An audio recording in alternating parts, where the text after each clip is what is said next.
بسم الله الرحمن الرحیم. سلام و عرض ادب و احترام دارم خدمت یکایک دوستان و عزیزانی که صدای بنده رو شنوا هستند. عرضم خدمتتون که در پیرو جلسات گذشته باید خدمتتون عرض بکنم که جلسه امروز بسیار مختصر ولی کلیدیه. مختصر، مفید ولی کلیدی.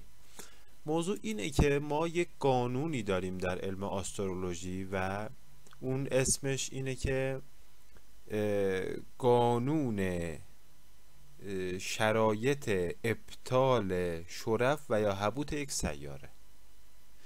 و اون چه زمانیه؟ زمانیه که یک سیاره‌ای در رجعت باشه و ما باید یک تعریفی از رجعت داشته باشیم. رجعت یعنی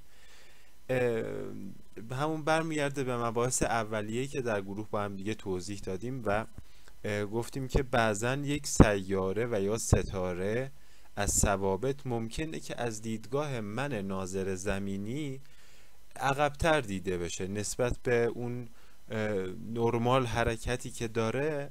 بعضا ممکنه که این آنورمال به نظر بیاد، یعنی به جای اینکه مثال میگم 10 درجه رو به جلو باشه 15 درجه رو به عقب دیده میشه و این خطای دید ما نیست، این حرکت سیاره‌ای، حرکت طبیعی اون هست که نسبت به کجی دایره البروج ما بعضا اینها رو جلو عقب میبینیم و اون حرکت وضعی یک سیاره به اضافه اینکه دیدگاه ما نسبت به موضعی که در طول و عرض جغرافیایی قرار گرفتیم برای رصد اون ستاره و سرعت اون، خب بعضا باعث میشه که ما یک ستاره سیاره رو جلوتر و یا عقبتر ببینیم که جلوتر دیده نمیشه ولی خب عقبتر دیده میشه که بهش رجعت سیاره‌ای گفته میشه. خب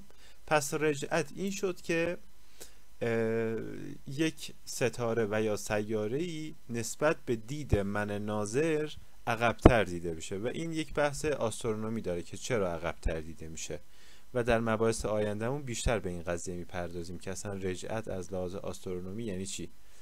پس یک تعریف مختصری کردیم از رجعت که تعریف خیلی خیلی مختصرش این میشه که نسبت به ابعاد آسترونومی اون، دلایل ریاضی و فیزیکی اون، حرکت وضعی داره که نسبت به کجی دایره البروج و دیدگاه من ناظر زمینی بعضا عقبتر دیده میشه. خب بهش رجعت گفته میشه که در جلسات آینده بیشتر در مورد این موضوع صحبت میکنیم.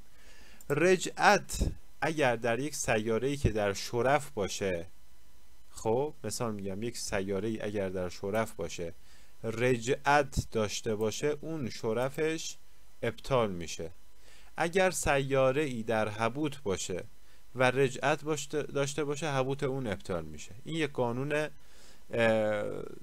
آسترولوژیه که نسبت به آسترونومی به اون پرداخته شده. یعنی چی؟ میگه آقا اگر سیاره‌ای مثال در طالع باشه یا در هر کجای چارت که قرار گرفته باشه در طالع باشه، اگر اون سیاره شرف داشته باشه و رجعت کرده باشه انگار مثلا شما در صحرا داری سراب میبینی، مثالش همینه. یعنی میگه غیر واقعیه، یعنی میگه اون شرفی که باید خواص خوب داشته باشه رو از دست میده، نه به صورت کلی ولی خب نسبتا از دست میده. یا سیاره‌ای که حبوط کرده باشه اون حالت حبوطش، اون ابعاد منفی حبوط کردنش رو از دست میده. پس هم ممکنه خوب باشه هم ممکنه بد باشه. پس ما در این جلسه یک موضوع رو یاد گرفتیم و اون این بوده که یک قانونی وجود داره که نسبت به رجعت کواکب شرایط شرف و یا حبوط اونها رو ممکنه که ابطال بکنه.